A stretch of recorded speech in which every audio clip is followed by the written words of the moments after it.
I know you are not far from a world where also they marry more than one woman. But let's say I can't speak about my own experience. Sure, I won't do it. But let's say that you find two ways of doing in Africa. I mean, way to kind of practice you. Those who are Christians,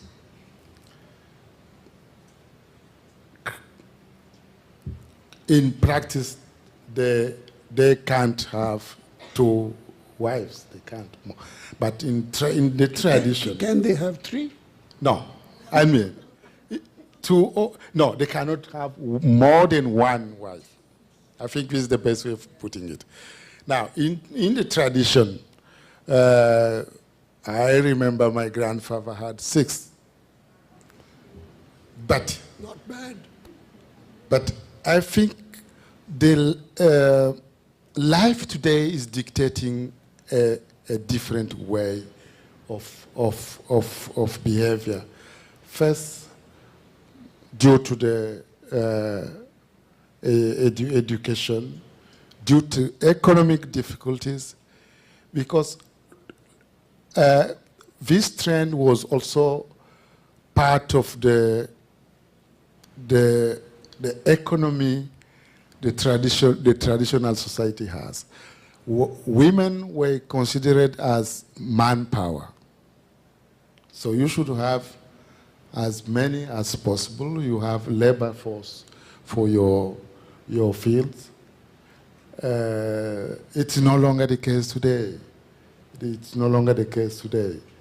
So although women still play a very great importance in the economy, especially in informal economy, but today, taking into account the education level of people, taking into account the economic difficulties, so I think the life itself can change life. Let's put it this way.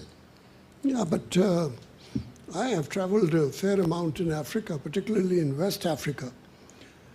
I have found that the women in Africa are far stronger than the men. They are working harder. The men are just drinking beer in the streets. The women are working, they are running the commerce in West Africa. So they are tough. How do the women accept men who marry more than one woman, even in traditional societies? The ambassador of Swaziland, who was a Christian, had 3 wives, one here, one in Geneva, one at home. I mean, he could travel and be happy in any city that he traveled to. How do the women accept being relegated to second wife or third wife? I want to know. These are tough, strong women. I hope you were not tempted to have one yourself, Ambassador. I am. But I don't dare. Yeah, but I don't think I will be really helpful to respond to this question, how do women accept it. But let me say that there is also a question of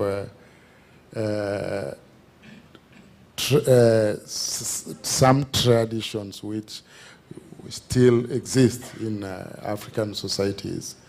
The same way the Africans look at some tradition from the other parts of the world also in a very, very negative way. Maybe one of those exist. Although I know in the Muslim world also, you marry. I think they marry more than 4 or 5. I don't know. More, at least they can go until 4. So those are the cultural difference. But we cannot generalize the practice to all Africans. I don't think this is the image you want to give to the audience or on Africans, on good African husbands who are sitting here, even some of them.